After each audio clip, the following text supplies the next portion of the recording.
हमारी ज़िंदगी में कई ऐसे मोड़ आते हैं जब हमें कई प्रकार की ज़रूरी फैसले लेने होते हैं। यह ऐसे फैसले होते हैं जो या तो हमारी ज़िंदगी संवार सकते हैं या हमारी ज़िंदगी बिगाड़ सकते हैं। इसलिए ऐसे वक्त में हमें जल्दबाजी किए बिना वर्तमान और भविष्य को ध्यान में रखकर सोच समझकर ही कोई फैसला लेना चाहिए। आइए आज यही बात अपनी संतान को समझाएं। एक कथा के माध्यम से संवाद प्रारंभ करें। आप अपने दोनों हाथ अपने गर्भ पर रख लें, कोमलता से अपनी आंखें बंद कर लें और अपनी संतान से कहें, आओ मेरे बच्चे, मैं तुम्हें एक कथा सुनाती हूँ। एक गरीब युवक अपनी गरीबी से परेशान होकर अपना जीवन समाप्त करने नदी पर गया। वहाँ एक साधु ने उसे ऐसा करने से रोक दिया।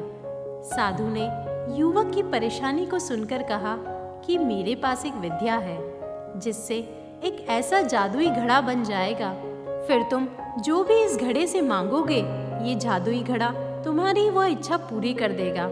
पर जिस दिन यह घड़ा फूट जाएगा उसी समय जो कुछ भी इस घड़े ने दिया है वह सब गायब हो जाएगा। अगर तुम मेरी 2 साल तक सेवा करो तो यह घड़ा मैं तुम्हें दे सकता हूँ, और अगर 5 साल तक तुम मेरी सेवा करो तो मैं तुम्हें यह घड़ा बनाने की विद्या सिखा सकता हूँ। बोलो तुम क्या चाहते हो? युवक ने कहा, महाराज मैं तो 2 साल ही आपकी सेवा करना चाहूँगा। मुझे तो जल्द से जल्द बस यह घड़ा चाहिए। मैं इसे बहुत संभाल कर रखूँगा, कभी फूटने ही नहीं दूंगा। इस तरह 2 साल सेवा करने के बाद युवक ने वो जादुई घड़ा प्राप्त कर लिया और अपने घर पहुँच गया। उसने घड़े से अपनी हर इच्छा पूरी करवानी शुरू कर दी।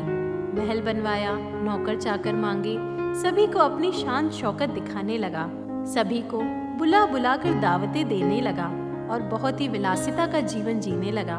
उसने शराब भी पीना शुरू कर दिया और एक दिन नशे में घड़ा सर पर रखकर नाचने लगा।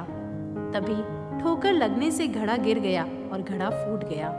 घड़ा फूटते ही सब कुछ गायब हो गया। अब युवक सोचने लगा, काश मैंने जल्दबाजी न की होती और घड़ा बनाने की विद्या सीख ली होती तो आज मैं फिर से कंगाल नहीं होता। मेरे बच्चे, ईश्वर हमें हमेशा 2 रास्ते पर रखते हैं, एक आसान जल्दी वाला और दूसरा थोड़ा लंबा समय पर गहरे ज्ञान वाला। उस समय हमें चुनना होता है कि हम किस रास्ते पर चलें। कोई भी काम जल्दी में करना अच्छा नहीं होता, बल्कि उसके विषय में गहरा ज्ञान ही हमको अनुभवी बनाती है। यही बात तुम अपने जीवन में भी याद रखना मेरे बच्चे।